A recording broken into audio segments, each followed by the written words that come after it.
Vamos então dar início às comunicações livres desta tarde. Estamos quase na reta final, mas vou pedir a todos que fiquem, continuem connosco desse lado. Vou também pedir que cada apresentação cumpra os 7 minutos para que possamos continuar a cumprir o programa e finalizar depois a nossa tarde.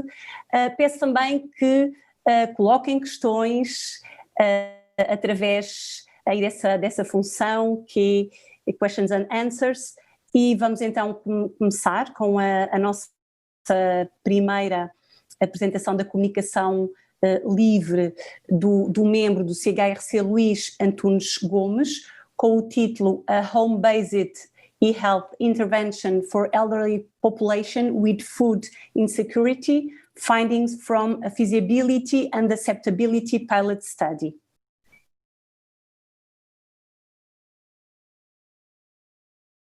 Muito boa tarde a todos. Antes de mais, gostaria de cumprimentar toda a audiência e dizer que é um prazer para nós estar aqui a apresentar os resultados deste estudo. Esta apresentação tem como título A Home-Based e-Health Intervention for Elderly Population with Food Insecurity, Findings from a Feasibility and Acceptability Pilot Study. Esta apresentação decorre de um projeto financiado, que é o Saúde.com, que foi promovido pela unidade EPIDOC do CHRC. Este estudo tenta dar resposta a um problema de saúde pública global, que é a insegurança alimentar. Segundo a Organização Mundial de Saúde, a segurança alimentar existe quando todas as pessoas, em qualquer altura do tempo, apresentam a capacidade física, social e económica para ter acesso a alimentos suficientes, seguros e nutritivos, que lhes permitam manter as necessidades e as preferências alimentares para um estilo de vida ativo e saudável. Quando alguma destas circunstâncias não está presente, nós dizemos que o indivíduo ou que o agregado familiar apresenta insegurança alimentar.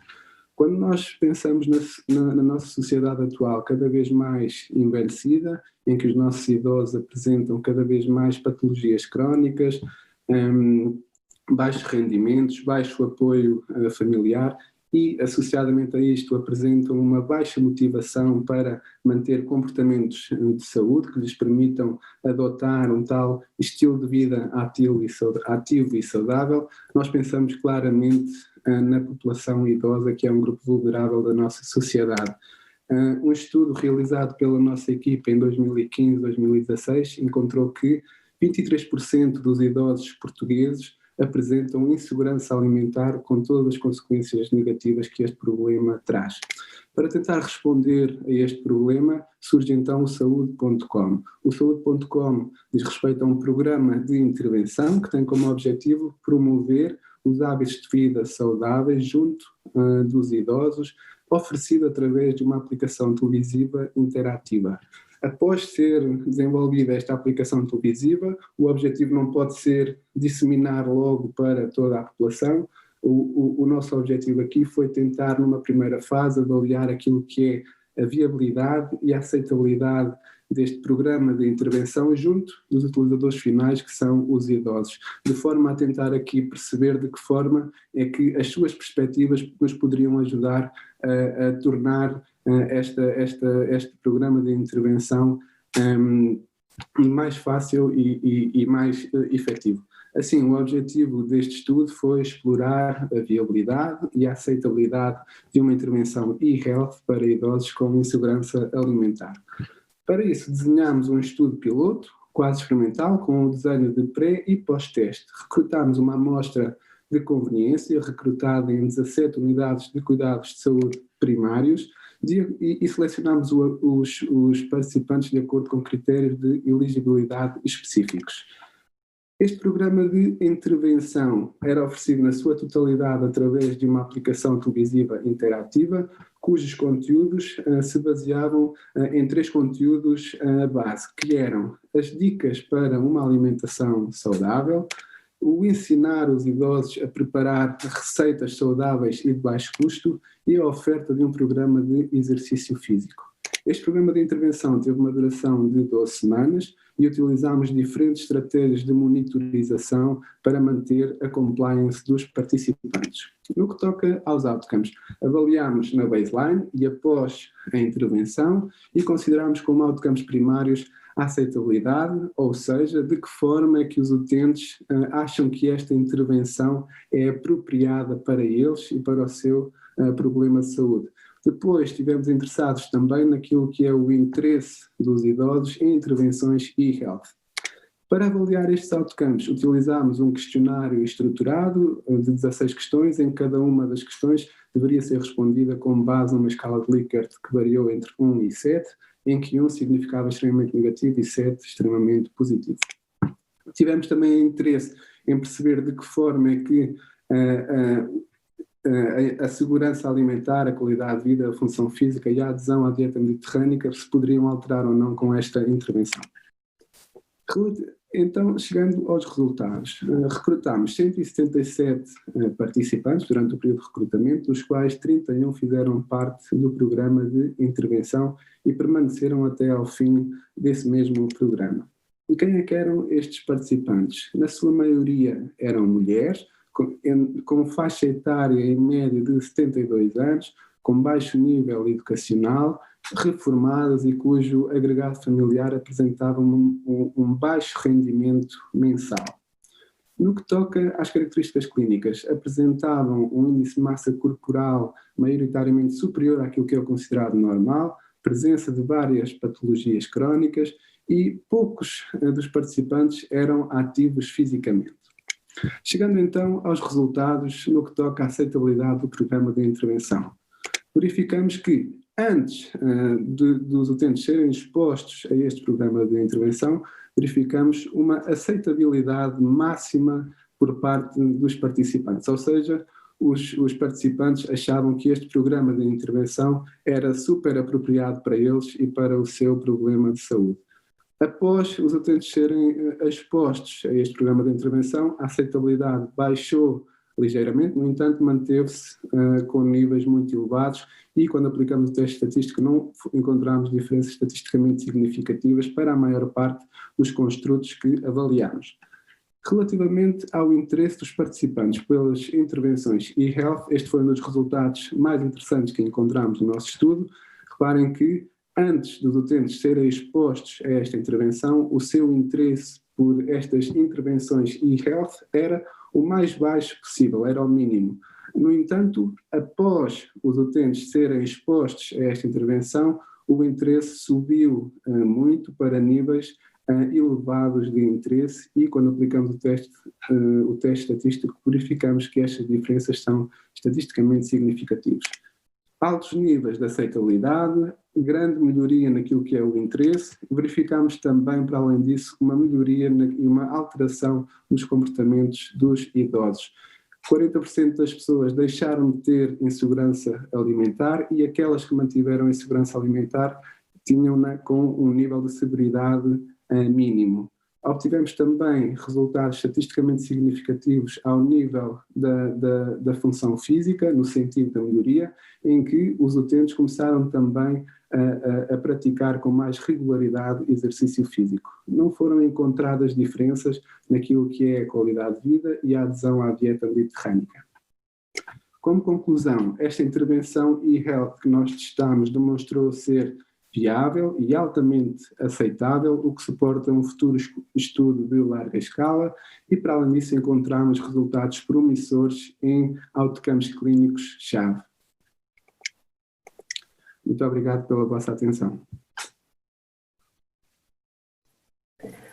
Muito obrigada ao Luís Antunes Gomes. Muito obrigada pela clareza da sua comunicação e também pela pertinência. Muito obrigada.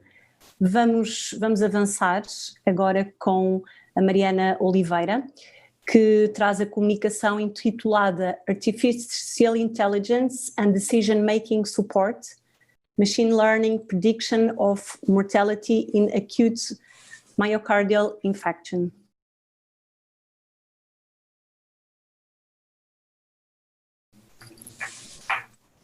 Olá, boa tarde. Antes de mais, obrigada pela presença aqui, pela oportunidade.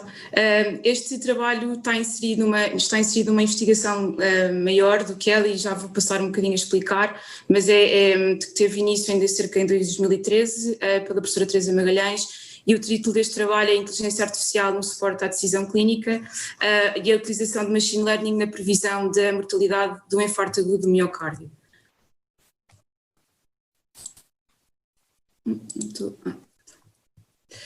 As doenças cardiovasculares são a principal causa de morte na União Europeia, Portugal não é exceção, sendo que o infarto agudo do miocárdio tem um grande impacto nos hospitais a nível nacional, não sendo por isso de estranhar que existe um Programa Nacional de Doenças Cardiovasculares de momento.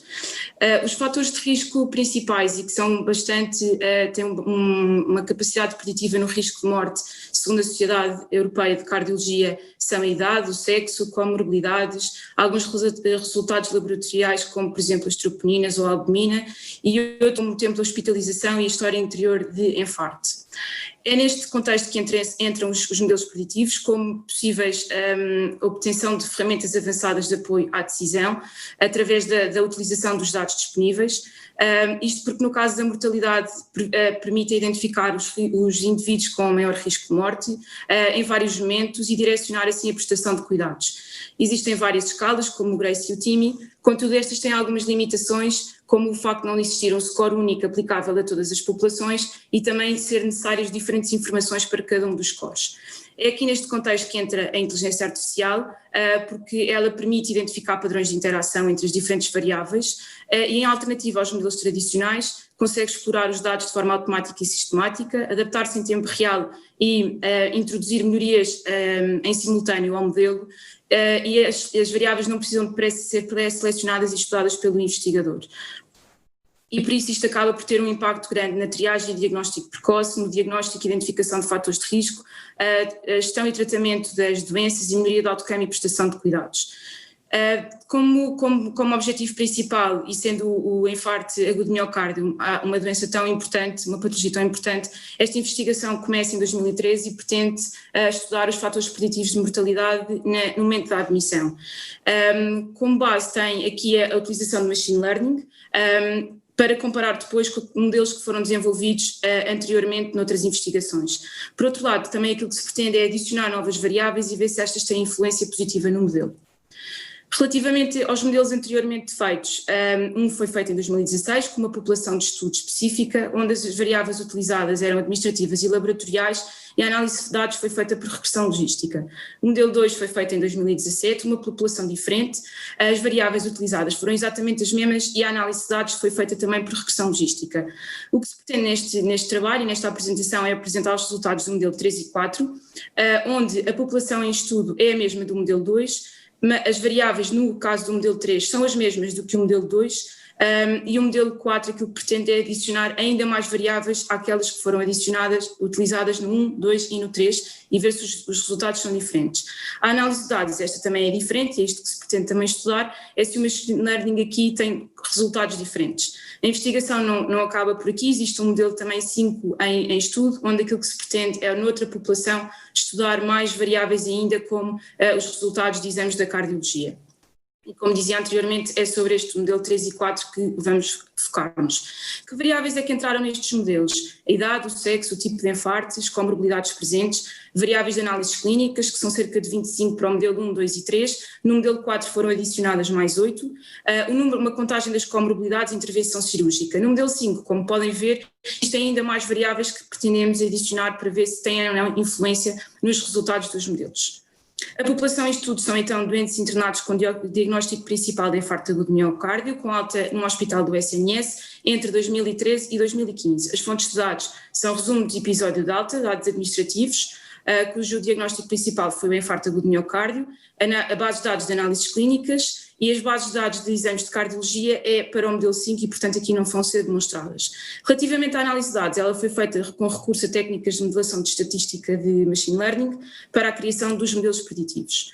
Portanto, numa primeira fase, houve a preparação da base de dados e transformação das variáveis, houve uma seleção daquelas que em cada momento iam entrar, a separação dos dados num conjunto de teste e de treino, através de percentagem fixa, mas também de cross-validation, a aplicação, a avaliação dos próprios modelos e a avaliação da sua capacidade preditiva.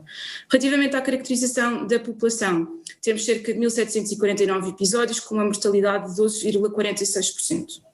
Maioritariamente mortalidade mais no sexo feminino, apesar de, em termos de frequência, o sexo masculino estar mais presente.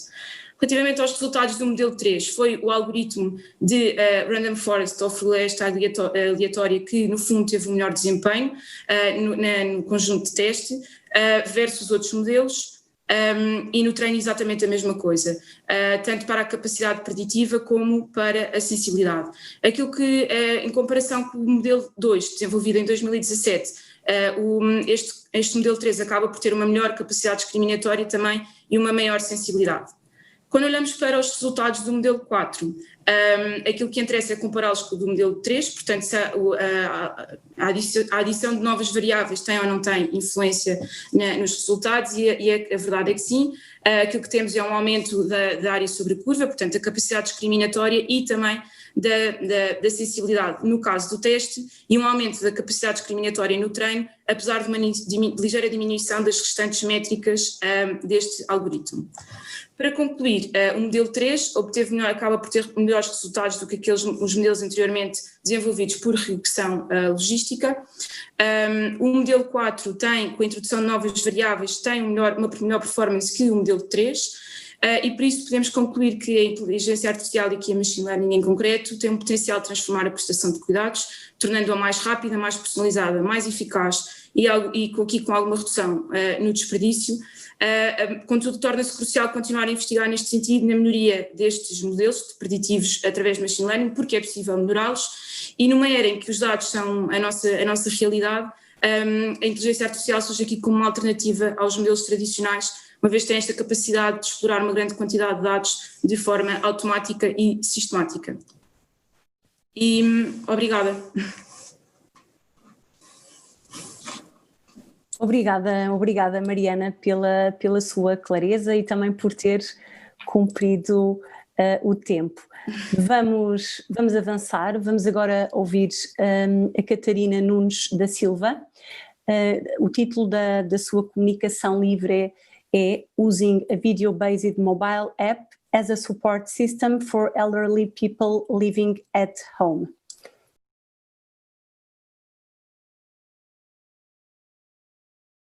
Olá, boa tarde a todos. Não sei se estão a ver a apresentação e se me conseguem ouvir. Perfeitamente, Catarina, a vê-la e a ouvi-la. Pronto, então vamos lá a isso. Antes de mais, muito obrigada, professora Gabriela, pela introdução e agradeço também à comissão organizadora a oportunidade de estar aqui hoje convosco. Eu venho falar-vos de um projeto que é financiado pela Direção-Geral da Saúde e que é focado na adesão à tecnologia enquanto sistema de apoio a idosos que vivem em casa. Portanto, sabemos que pessoas com 65 anos ou mais de idade têm problemas de saúde mais relacionados com o envelhecimento, a polimedicação e a baixa adesão ao tratamento. E isto afeta não só os idosos em si, mas traz também novos desafios aos sistemas sociais e de saúde, pelo que é fundamental que se tomem medidas não farmacológicas que promovam a saúde física e mental e que se desenvolvam estratégias que aumentem ou melhorem a adesão ao tratamento. Partindo do pressuposto que os novos idosos, por assim dizer, têm a maior facilidade em mexer em smartphones, as novas tecnologias podem ser utilizadas como uma ferramenta de alfabetização em saúde, com o intuito de se melhorarem estilos de vida e, quiçá, evitar internamentos em lares ou até mesmo hospitais. O objetivo deste estudo, que é apelidado de DigiAdherence, é avaliar a utilidade de uma aplicação enquanto ferramenta de apoio a idosos que vivem em casa, nomeadamente no aumento à adesão à terapêutica, na literacia em saúde e na prevenção do número de quedas. A aplicação foi desenvolvida para sistemas Android e é basicamente um folheto informativo, só que ao invés do típica folha A4 tripartida cheia de texto que estamos habituados a ver, por exemplo, nas salas de espera dos centros de saúde pré-Covid. Este é um folheto videográfico, se é que lhe posso chamar assim, que não depende da internet para o seu funcionamento e que inclui vídeos educativos na área da saúde com uma duração entre 2 a 8 minutos. A aplicação foi construída para ter um aspecto simples e intuitivo, com botões largos para facilitar a seleção da categoria pretendida, e inicia-se com um ecrã de boas-vindas, que é a imagem que vem aqui à vossa esquerda. Passados alguns segundos, aparece um menu com 6 opções, em que dentro de cada uma destas secções está o vídeo correspondente à área da saúde. E estes vídeos foram desenvolvidos por especialistas na área e alguns deles são caras conhecidas do CHRC. Na secção Cozinha Mais Nobre, a chefe Justa Nobre ensina a fazer uma sopa de cenoura saudável. Na secção Mexa-se Mais em Sua Casa, o Renato exemplifica uma série de exercícios que os idosos podem fazer estando sentados numa cadeira. No cantinho Mais Nutrição, a Maria João fala dos perigos da ingestão do açúcar. Em Cérebro Mais Ativo, a Ruth fala da importância da exercitação cognitiva e do que tipo de exercícios é que os idosos podem fazer nesse sentido. Em Evite Mais Quedas, a professora Helena dá dicas de técnicas como é que os idosos podem evitar quedas, quer na rua, quer em suas casas. E, por último, mas não de menor importância, na secção Toma a Sua Medicação, a Ana alerta para os riscos da polimedicação e dá dicas de comportamentos que os idosos podem adotar para fazer a toma correta da sua medicação. Ora, se selecionássemos, por exemplo, aqui a secção Cozinha Mais Nobre, apareceria de imediato o vídeo correspondente, que pode ser visualizado quer com o telemóvel na vertical, quer com o telemóvel na horizontal. Para então estudarmos a utilidade desta aplicação, vamos recrutar 25 pessoas que frequentem a Unidade de Cuidados de Saúde Personalizados de Portimão ou a Unidade de Saúde Familiar Portas do Arade, ambas localizadas no Barlavento Algarvio. Como critérios de elegibilidade, temos a idade igual ou superior a 65 anos, os idosos têm de viver nas suas casas, têm de ter um smartphone ou tablet, têm que falar ou compreender português e têm que ser capazes de consentir a sua participação no estudo. Vamos excluir pessoas que tenham um déficit cognitivo ou físico significativo ou que residam em unidades de cuidados de saúde continuados. Será então dado acesso à aplicação aos participantes durante 4 semanas e eles vão ser avaliados em 3 momentos diferentes: antes do contacto com a aplicação, imediatamente após o contacto com a aplicação e cerca de 60 dias após o último contacto com a aplicação. Relativamente à recolha de dados, e assim de uma forma muito geral, vamos questionar os participantes acerca da utilidade desta tecnologia para a sua saúde e vamos questioná-los também acerca do número de quedas que tiveram no último mês e quais as suas percepções de qualidade de vida e adesão à terapêutica. Importa referir que este projeto ainda não foi implementado. Já temos a aprovação da Comissão de Ética da Nova Medical School e estamos agora a aguardar o ok do Conselho Diretivo da ARS Algarve.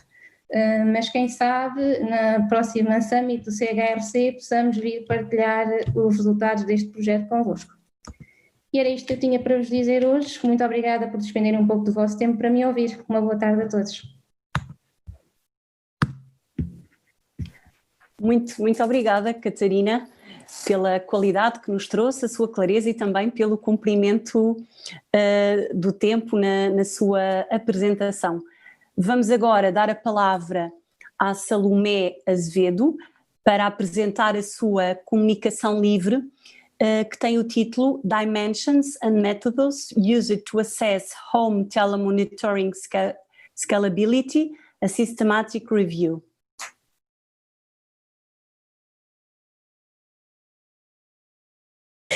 Boa tarde, o meu nome então, vou tentar acelerar, perdendo estes segundos. O meu nome é Salomé Azevedo, sou responsável do trabalho em saúde digital e análise de valor no Colab.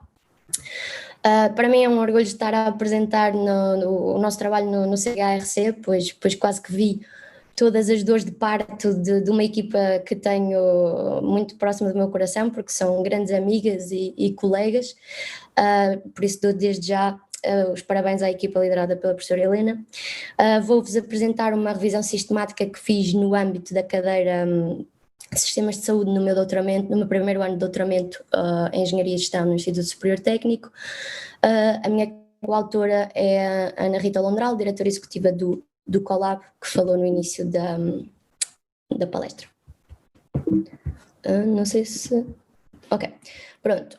Vou começar por fazer uma breve introdução ao trabalho realizado e à motivação inerente. Depois apresento o objetivo, os métodos e os resultados e alguma discussão sobre conclusões que já conseguimos tirar no trabalho até agora. A introdução começa por 2 pontos muito claros. Por um lado, a cobertura universal de saúde, que tem como compromisso prestar serviços de saúde e proteção financeira a todos os residentes de um determinado país, mas com esta cobertura universal vêm 3 problemas, que é a sua utilização de intervenções eficazes, o uso excessivo de recursos e a variação no investimento. O Covid veio complicar toda a problemática, mas por outro lado veio a nosso favor quem trabalha na área de saúde digital e inovação em saúde, porque veio reforçar a relevância destes serviços de saúde para responder à falta de capacidade dos sistemas de saúde mundiais. Desde que o Covid chegou à Europa, a telemonitorização tem sido utilizada para monitorizar todo o tipo de doentes, inclusive os doentes infectados por Covid, que não apresentavam sintomas e assim podíamos despender das suas visitas ao hospital. Por outro lado, temos outra parte do puzzle, uma outra peça, que é, até agora, a avaliação de intervenções tecnológicas com base na telesaúde tem sido focada maioritariamente na sua eficácia, ou seja, tentar perceber se a intervenção funciona em circunstâncias ideais. No entanto, pouco se sabe sobre quais são os fatores que influenciam a escalabilidade de uma intervenção e os métodos usados para fazer essa própria avaliação. Acreditamos que será fundamental perceber se uma intervenção tem potencial para ser escalável, para podermos medir e adequar o investimento que é tão escasso nos sistemas de saúde atuais. Pronto, então o objetivo da nossa revisão sistemática parte por reunir e sintetizar informação dos estudos da literatura e identificar métodos e dimensões que permitem fazer essa avaliação da escalabilidade das intervenções de telemonitorização em casa. Tenho aqui 2 definições de telemonitorização e escalabilidade que aplicámos durante a revisão. Seguimos o método tradicional do Prisma para fazer a revisão sistemática e começámos por definir o modelo PICO, a nossa população, incluindo indivíduos para os quais foi prescrito um período de follow-up em casa. A nossa intervenção consiste num follow-up com base na telemonitorização, que junta tanto dispositivos IoT como chamadas agendadas pela equipa de enfermagem. O resultado que pretendemos analisar é o potencial para escalar a intervenção para a prática clínica e pronto, usámos isto para definir a nossa pergunta de investigação, ou seja, como avaliar a escalabilidade de uma intervenção de telemonitorização. Começámos por definir os nossos termos-chave recorrendo à MESH da PubMed para tornarmos a pesquisa mais eficaz, e esta tabela reúne a query que usámos nas várias bases de dados. Não vou entrar em detalhe nos critérios de elegibilidade, mas foram estes usados para fazermos as várias iterações na nossa estratégia de pesquisa. Utilizámos 4 bases de dados, conduzimos 5 iterações até chegarmos a 13 estudos que cumpriam com todos os critérios de elegibilidade.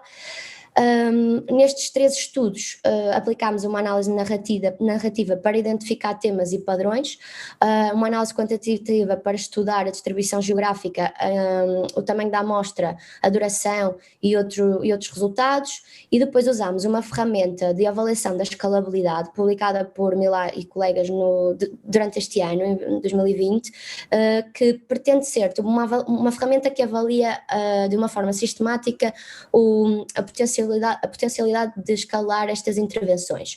Resultados bastante sumarizados neste slide, para caber numa apresentação de 7 minutos, é que temos de 3 estudos que são publicados de 2009 a 2020, de 7 países. O Canadá lidera com 5 estudos e os Estados Unidos com 3, 7 são publicados muito recentemente, entre 2018 e 2020, 7 estudos são observacionais e a maioria tem um grupo de controle. Da amostra não conseguimos ter um resultado conclusivo, varia bastante, como podem ver. Não vou entrar nesta tabela, mas esta tabela reúne todos os métodos utilizados e os resultados que pretendiam explorar por cada estudo. Os mais explorados são a satisfação do doente e o nível de consumo dos serviços de saúde, resultados clínicos e custos.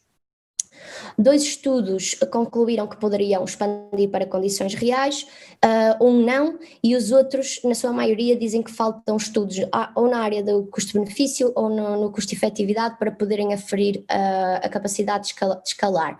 Esta tabela reúne as várias dimensões e como é que os autores decidiram abordar cada dimensão para avaliar a escalabilidade, e como conclusões finais conseguimos perceber que existe bastante aleatoriedade no número de dimensões requisitadas para a avaliação, e os vários investigadores utilizam diferentes métodos para estudar cada uma dessas dimensões. Aqui está a lista de referências. Quero agradecer o tempo dedicado e gostava de poder contar com o vosso feedback sobre como melhorar esta revisão. Obrigada.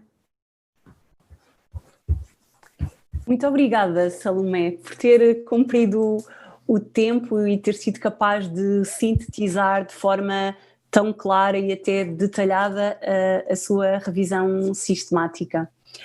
Vamos passar agora para a Sofia Jacinto Braga, é a última comunicação livre e que tem o título Leaves Optimizing the Grief Process of Older Adults that Have Lost Their Spouse via Blended Online Therapy.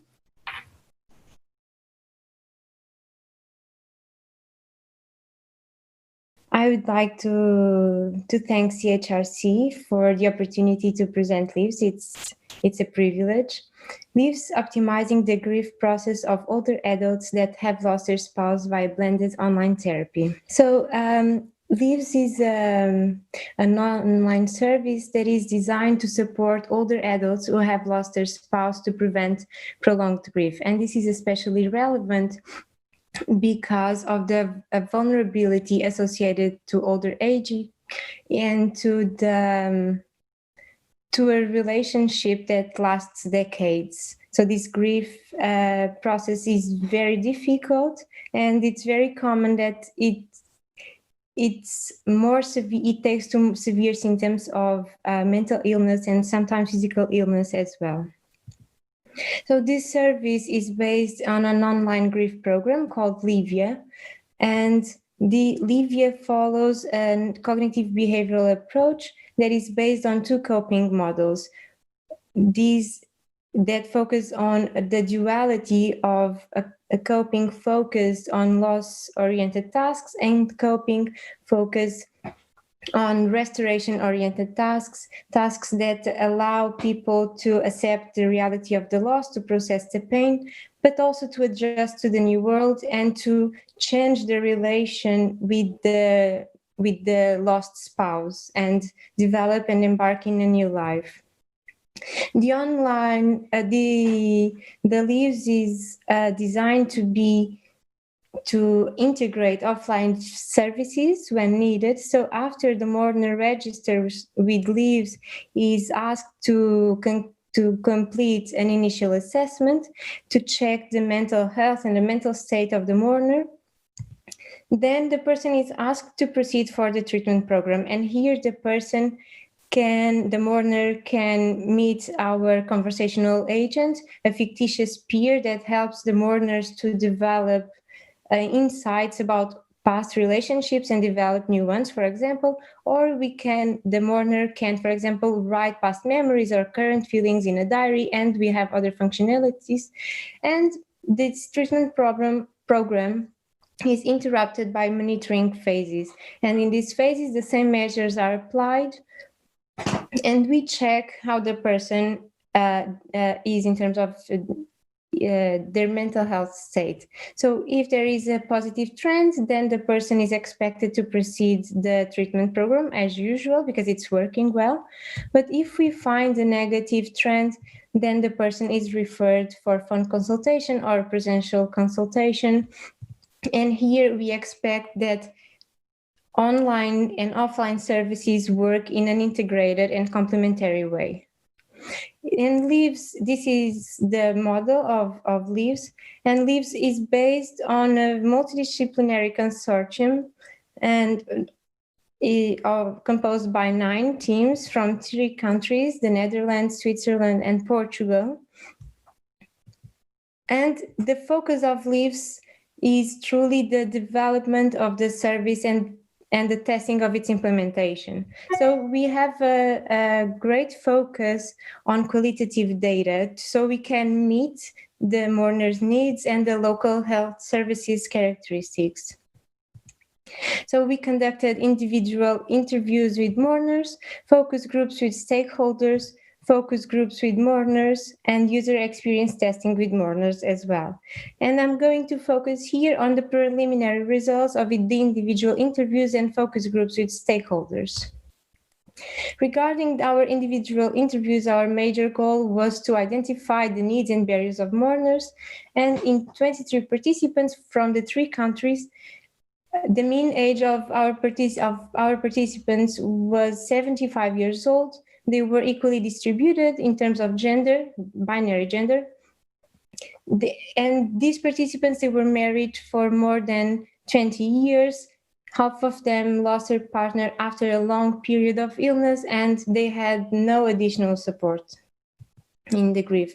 Here, I would like to emphasize that mourners identified as most major challenges the lack of social connections, physical problems and psychological problems, and they felt that the moment of the loss, they identified that they wanted personal help to process their grief, to process their loss. They felt the need to talk to peers, and they felt the need to eat the tips daily routines. They felt the need for more tips for the new daily routines. Regarding the focus group with stakeholders, our goal was to assess what would be the major needs and barriers to use LIVES in an embedded way with the offline services available in Portugal. So here I'm just going to present the focus group that we conducted in Portugal, in Baixo Alentejo, with USBA, one of our partners. We had 8 participants, social care worker from the grief team, clinical psychologist from the same team, gerontopsychiatric nurse, palliative care nurse, psychiatrist, and GPs. And I would like to emphasize that stakeholders considered essential to invest on active prevention of prolonged grief and to include grief in primary health care, because they thought it is missing mourners a great deal of emotional and death literacy, and they think this primary healthcare can support at this task. And also they believe that mourners lack practical resources for their daily routines. In general, they believe that LIVES can be beneficial for the Portuguese context, specifically to counteract loneliness and isolation, and as a means to refer and monitorize mourners' progress. However, they think that these implementation have huge barriers, such as the low literacy and low digital literacy of the population, of most of the Baixo Alentejo population. low access to internet and to digital tools, and the lack of motivation associated to age and to the grief process itself. Just to give you a context of the project, we are at the moment concluding the focus groups with mourners. We are analyzing the data from the first user experience testing, and we are going to use all of this data to develop our personas, our fictitious clients, our fictitious end users and their journeys as a way to develop the service and to meet the specific needs of the end users. And I invite you to try our first prototype. It's in our website, and you can give us feedback and have a sense of Luisa, our mentor, the mourner's mentor. To conclude, I would like to leave you with some key findings, and these key findings are key in the sense that they provide more information than the information that we were expecting for considering the initial design of leaves. So mourners need professional help for mental health problems, but they also need relevant and social relationships and peer interactions. And leaves service was not designed for this specific need. And Portuguese stakeholders considers that leaves is beneficial to reduce social isolation and increase active prolonged grief prevention, especially if it is integrated in the primary and specialized mental health care. Otherwise, we have those barriers. And just before I conclude, I also would like to share with you some discussion points that may instigate further research. For example, what may be the perks of using a fictitious conversational agent, a fictitious friend, in a moment in which a person is in need of a close relationship, or what would be the specific processes of grief of a group that spent their life in an abusive relationship. For example, women that lived decades of domestic and psychological violence. So leaves can also be a tool to research, to develop further research in these topics. And now I conclude my presentation. Thank you for your time and attention. This is Leaves Project. I'm free to answer your questions. Thank you. Muito obrigada, Sofia, pela sua comunicação muito clara e à semelhança das outras também com grande qualidade.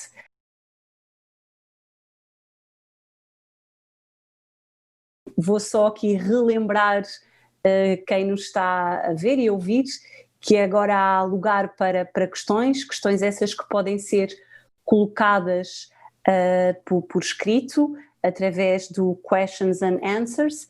Já temos algumas e vamos então começar com algumas questões que nos foram aqui colocadas. Temos aqui uma primeira questão para o Luís, uma questão da Marta Marques e passo a ler. A Marta diz: se percebi bem, não houve impacto na alteração da dieta alimentar, mas houve alterações ao nível de alguns indicadores de saúde. Embora o tamanho amostral seja pequeno, o que pode explicar alguns dos resultados significativos versus não significativos? Já exploraram algumas razões que possam explicar estes resultados? Bem, antes de mais, obrigado pela pergunta. Este estudo foi desenhado para responder ao outcome primário que nós estamos especialmente preocupados, que foi a viabilidade e a aceitabilidade deste programa de intervenção.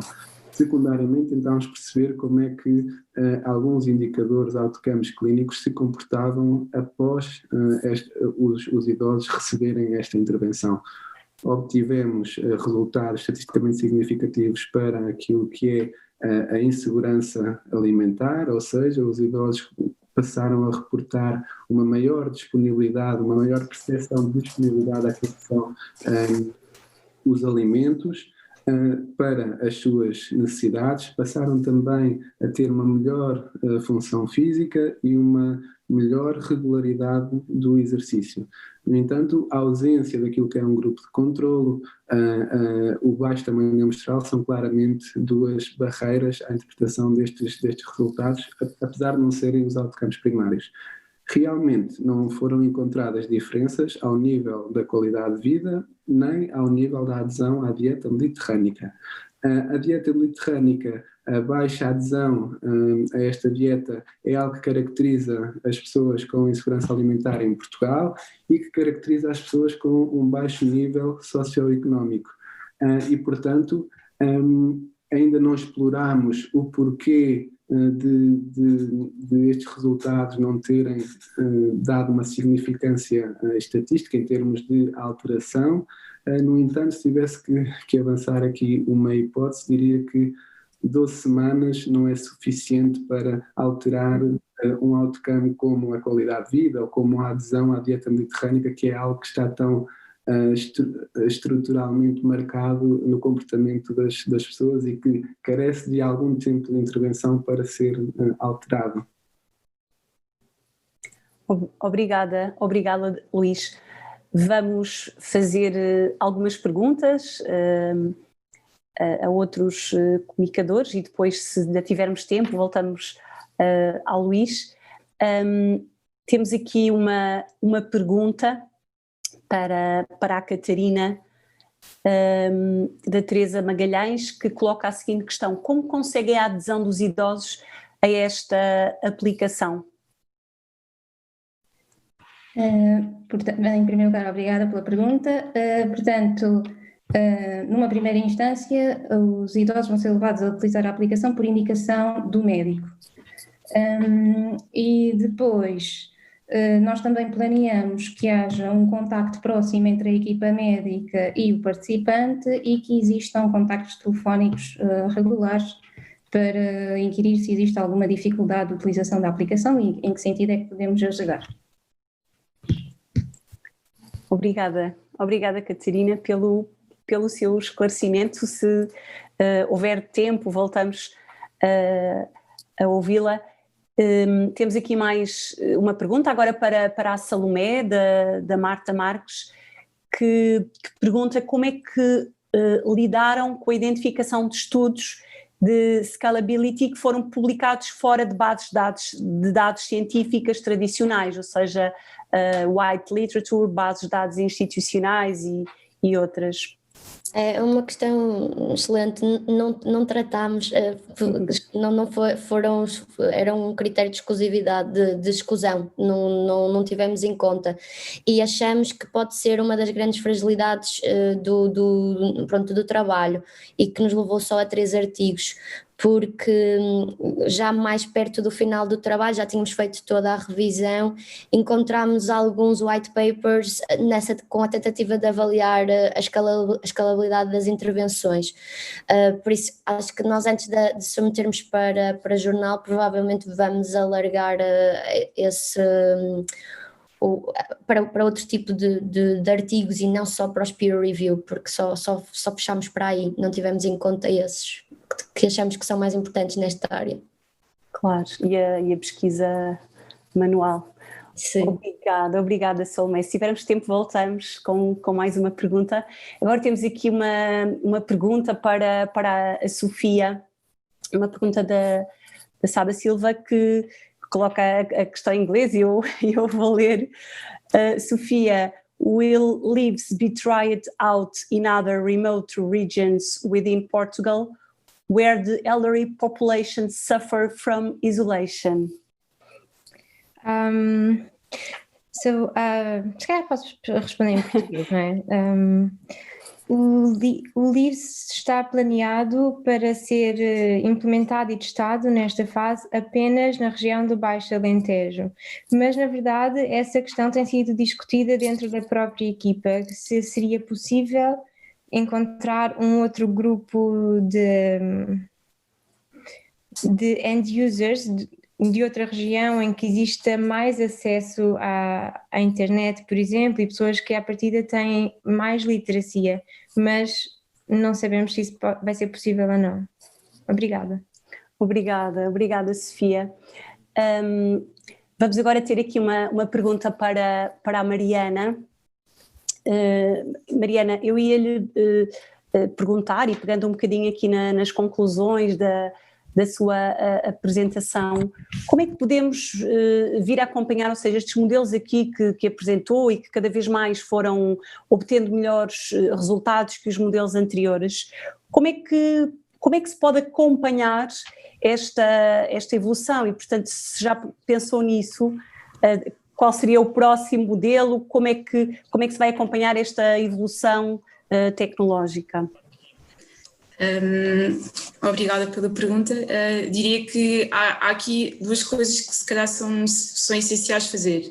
Uma primeira é pôr o modelo na prática, na realidade, não é? Implementar um projeto piloto, algo que lhe dê, com os números do dia-a-dia, com as bases de dados tal e qual como elas existem, e aqui explorar um bocadinho as fragilidades depois na obtenção muitas vezes das informações, das limitações que possam estar no terreno, mas acima de tudo verificar se na prática clínica depois ele tem exatamente os mesmos resultados que eu tive aqui num ecossistema mais fechado e mais controlado. Diria que numa segunda fase também tem que ver com alargá-lo um bocadinho mais sem ser na fase de admissão. Portanto, estes modelos, os três que vimos, é muito focado no momento da admissão, portanto são com as análises de admissão, com aqueles dados que na admissão do utente fazem sentido, mas faz sentido alargar a investigação a outros momentos, como durante o internamento, no momento da alta, no fundo para perceber, porque são momentos diferentes, as informações que há em cada momento também elas são diferentes e podem melhorar ou não o modelo criado, e certamente criarão modelos diferentes. E diria que se calhar um terceiro ponto que também é relevante é utilizar e detectar. Isto foi usado num sistema que existe machine learning, existem outros, existem maneiras de codificar e programar os algoritmos de outras maneiras, e portanto um bocadinho tentar aqui comparar com outros sistemas, outros modelos, outras maneiras de programar, e ver se os resultados se alteram de alguma maneira, ou se os resultados acabam por ser sistematizados na prática em diferentes investigações. Muito obrigada, Mariana. Sim, muito obrigada. Temos aqui mais uma pergunta para a Catarina, uma pergunta da Raquel Silva, e que questiona: houve produção de conteúdos de literacia nos conteúdos propostos na aplicação? Quais as preocupações principais que foram privilegiadas nessa temática?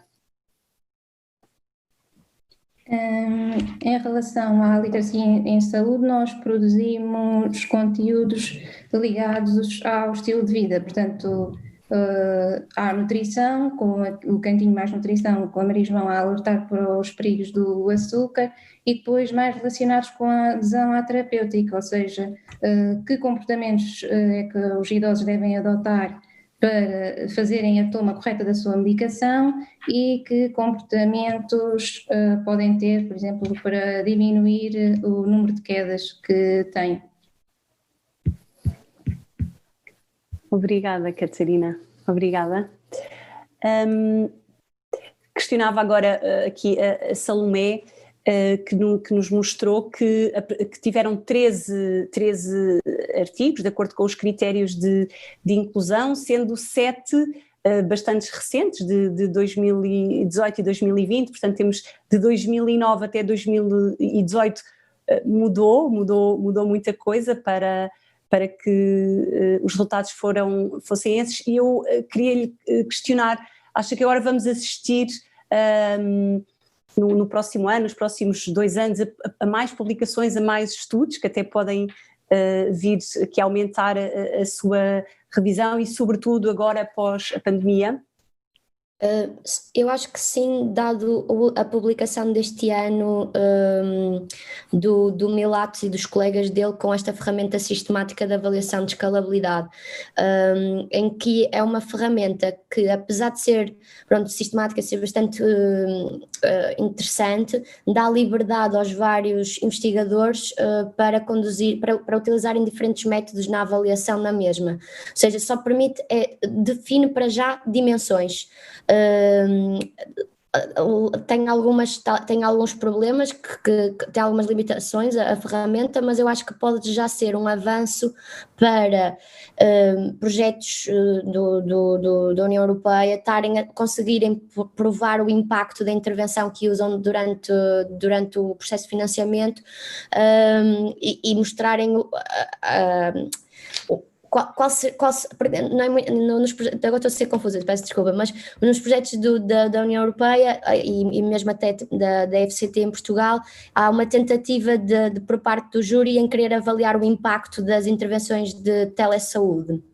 E a maior parte dos estudos não consegue provar isso, não é? Porque não temos em conta todas as dimensões de contexto real das intervenções. Eu acho que esta ferramenta já publicada este ano, poderá ajudar a um melhor desenho do estudo a priori, para se conseguir conduzir essa avaliação durante o piloto, durante os vários pilotos. Por isso eu acho que sim, mas também tudo depende da disseminação daquela ferramenta, não é? Pronto, mas dado que os últimos 2 anos tiveram a maior parte dos estudos, também revela que a tecnologia já chegou a um nível de maturidade que permite aos investigadores quererem passar para a transferência da tecnologia e a avaliação da mesma, e não estarem se calhar tão focados na eficácia. Obrigada, Salomé, muito obrigada. Ainda temos aqui mais um minutinho e eu gostava de perguntar à Catarina, e a Catarina começou por falar disso, não é? Que é mais para os idosos agora, pelo facto de usaram como critério de exclusão não saber usar o tablet ou o smartphone, mas ainda temos muitos idosos nesta situação, e eu digo talvez para os futuros idosos, e daqui a quanto tempo é que acha, Catarina, que poderemos estar a ver os idosos, as pessoas idosas a usarem esta aplicação e ter acesso à tecnologia tão importante? O que é que acha? É para os de hoje, é para os futuros, é para daqui a quanto tempo? Por isso é difícil de prever, mas eu penso que os novos idosos, como eu os chamo, eu penso neles como pessoas próximas da idade dos meus pais. Portanto, e os meus pais, eu consigo ensinar-lhes a mexer num smartphone, mexem facilmente, e penso que daqui a uns... se tivermos que apostar daqui a uns 10 anos, eu acho que é possível os idosos funcionarem com essas aplicações. Obrigada, Catarina. Vamos então encerrar as comunicações livres desta tarde. Mais uma vez agradeço a qualidade das apresentações que vocês trouxeram aqui, a clareza com que comunicaram. Muito, muito obrigada, e vamos continuar com o programa, e portanto passo a palavra.